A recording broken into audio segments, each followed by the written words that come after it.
You know, when my brothers and I was a little older, my brothers were this age, we were coming in from the mean streets of North Reading, and you know, we'd come into the city and we'd go to the Boston Common and the lights were all over the trees, you know, like they have them today, but when you're a kid, right, it's unbelievable. It's the city, we're in the city, and they had these huge life-size manger scenes, and I remember we were going by, my brother Joey was on top of my father's shoulders as we're walking by, and all of a sudden he goes, "Hey, Dad, look, it's the three wise guys."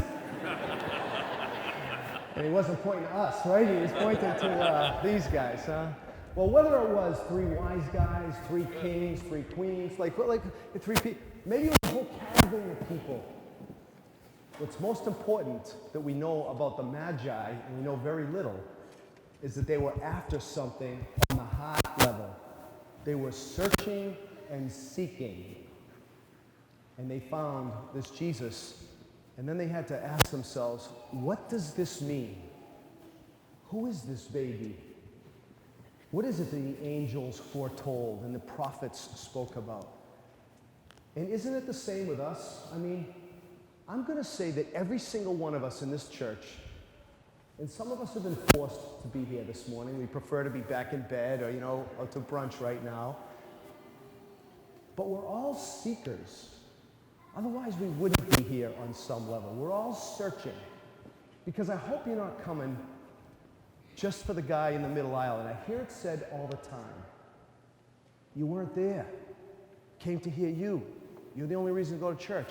And I got to tell you, like, I'm the conduit. Anybody in this role is the conduit. Or we come to hear this beautiful music.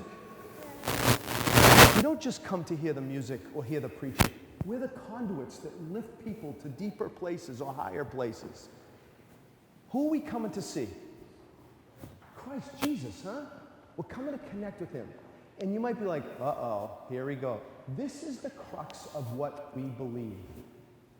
We gather week after week to commune, go to communion, huh?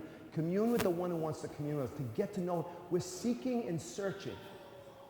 And what does our relationship with him do to and for you and me as we enter into this brand new year, 2020? How's it going to shape your life, who you become, who you grew up to be?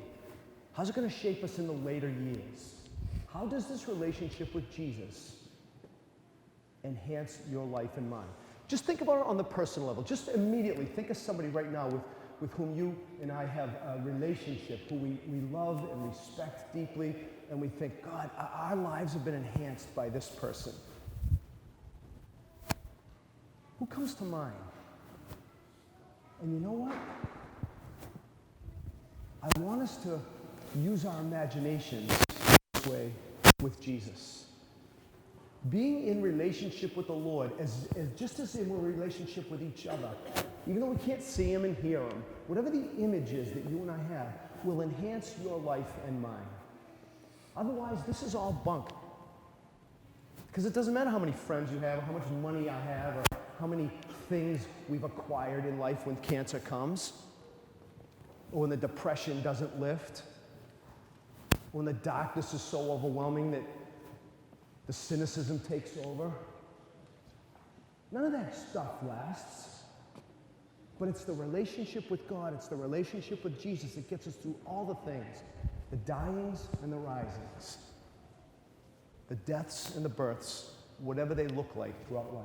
So today, this Feast of Epiphany is about hope. It's about light. It's about good news. It's about seekers and searchers, magi of the 21st century. It's about peace. It's about expansiveness and inclusivity. Paul says this is for all nations, for the Gentiles, not just for the Jewish people.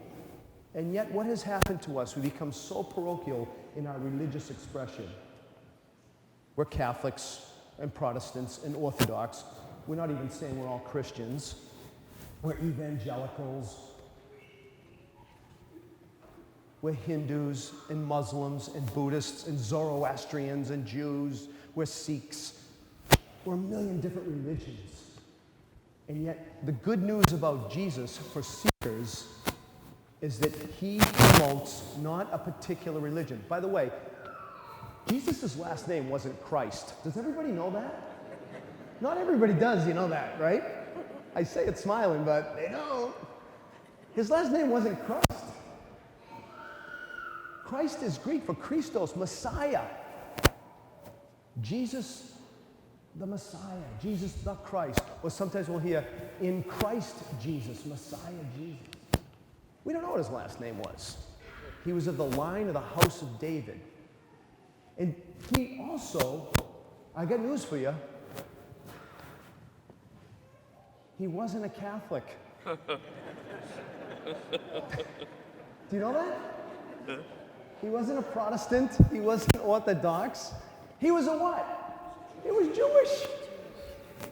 And he was schooled in the law. He knew the rules and the regulations. And he saw how they got out of hand. And they oppressed people at times. They kept people down and afraid. And he came to liber, to free people from the power of the law, of sin. He reminded people of who they were in God's eyes. So Jesus isn't about a particular religion necessarily that we have turned following him into. And guess what? I'm in the sales force of a particular religion, so it might seem a little funny that I'm saying this, huh? Jesus showed us a way of life, a way of being as a Jew that people lost sight of. Like we can oftentimes lose sight of as 21st century Christians. He came to always bring us back to the core message of what a belief in God was about. And since then, what has evolved is following Christ, Christianity, a way of being. And yes, we have the institution of the church. We've got reformations. We've got new evangelizations. We've got councils. It's all part and parcel of our human institutional existence. But the most important thing is that we don't lose the message of Jesus. It is a way of being. That is the good news. I want to take us back to Christmas Eve, Isaiah. The people who walked in darkness have seen a great light. Everybody who dwelt in the land of gloom, guess what? Light has shone. There's going to be abundant joy and great rejoicing, for the yoke that burdened you, the pole on your shoulder, the rod of the taskmaster has been smashed. Every boot tramped in battle, every cloak that's rolled in blood for war will be burned as fuel for flames. Why? Because Isaiah says to us, for a child, this Christ, this Jesus, has been born to us. A son given us, the Prince of Peace. And his dominion is vast and peaceful, a dominion of justice and love. And then today, Epiphany, 2 weeks later, we hear Isaiah saying, so rise up in splendor, Jerusalem, your light has come. Jesus has come into your life. Is it making a difference for you and me as we enter into 2020? Does knowing him and having a relationship with him give us hope where there is such hopelessness around us? It's a dangerous world right now that you're bringing these beautiful kids into, that even we were brought into back in the day. Are these guys going to get to know this Jesus as the one who gives us light in the darkness, hope when there can be so easy to despair? Isaiah says today, your light has come. See, darkness covers the earth, thick clouds cover the peoples, but upon you the Lord shines. Be radiant at what you see. This is the promise of Epiphany.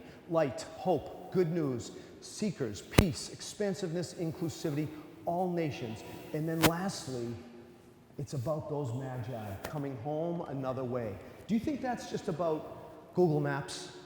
Huh? That they took another route to go back to their land where they avoided Herod because they knew Herod was going to kill the baby? Do you think that's what that's about only? It ain't. After, stay with me, the encounter with Jesus, whatever it was for them in that manger scene, that Epiphany scene, they were what? Changed. They were changed. They were transformed. Probably in ways that they didn't even know, but they were going to begin to unfold as their lives. So they went home another way. They went home different from that encounter with Jesus. Are you with me? It's an Unni interpretation, but go with it, huh? Are you and I going home deep within another way because of our deepened, real relationship with Jesus that gets us through the loss of loved ones, the unexpected tragedies, the unexpected curveballs, health issues, family issues, world issues? Do we go home another way because we've got a faith and a belief system in the one who says, I'm going to put light into your darkness and hopelessness, whatever it may be? You with me on that? Those Magi were seeking that. Aren't we the Magi of today? The gospel of Jesus is for all people. And every time you hear the word gospel, I always pepper in the gospel, the good news of the Lord, because gospel means good news. Good news isn't restricted just for one particular religious group. It's for everybody. We all want to hear good news. The good news of Jesus, we whittle down, like I said, in those parochial, exclusive ways. But the good news of Jesus is that it's a way of life, a way of looking at things. How was he in the 3 years that we know him? I say it over and over again. He fed people. He went to the margins. He judged less and he loved more. He forgave over and over and over. He inspired. He healed. He empowered. This is the good news. This is the way. And he forgave over and over again, not just one and done. Over and over again. But we have to know this and deeply know it. There is more to our eternal existence than this one life that we know, from 0 to 100 years. There's more. I'm looking at these two beautiful gifts of God being brought into the church today, and I'm thinking of the funeral for the 94-year-old beautiful grandmother of 9 yesterday. I'm thinking about how short life is, even if we live to be almost 100.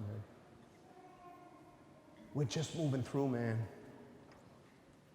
And Jesus is saying to us as seekers, the 2020 Magi, seek the deeper meanings of our existence in the time that we've been given. Where we're interested in the truth about life. And so I leave us with a few beginning year thoughts as to how we can be Magi for others. Spread the good news, spread light and hope. Are you and I spreading the good news, the gospel of Jesus, the way of Jesus, not so much by proselytizing, but just through our own actions, by our own way of loving, by our own practice of forgiveness? And ready? Not out there. Let's start with the families, with our siblings, with our parents, with our kids, even with those who've already gone before us, but we have inflicted memories. Are you and I spreading the good news as we look at world events and make our decisions? Even as we vote, or as we look at our own daily events right here in our own locale. Are you and I spreading the good news by how you and I try to be light to others in whatever darkness they may be wrestling with? So instead of judging somebody with addiction, well, they've caused this themselves. I'm not going to give them the $5 or the buck or whatever. They're only going to use it to use or to drink. Are we spreading the good news by how we're light to others without judging them, but just by maybe accompanying them, loving them, and helping them? Are you and I spreading the good news by departing for our own country, in other words, going deeper on our own heart and spirit level, finding our own true inner homeland by another way, Jesus' way. Looking at life situations and trying to be more and more about truth, integrity, and peace. And then lastly, on this Epiphany, are you and I, like the Magi, different precisely because of our relationship with Jesus? As we continue home toward that last breath, toward our homeland, toward eternal life in a different way.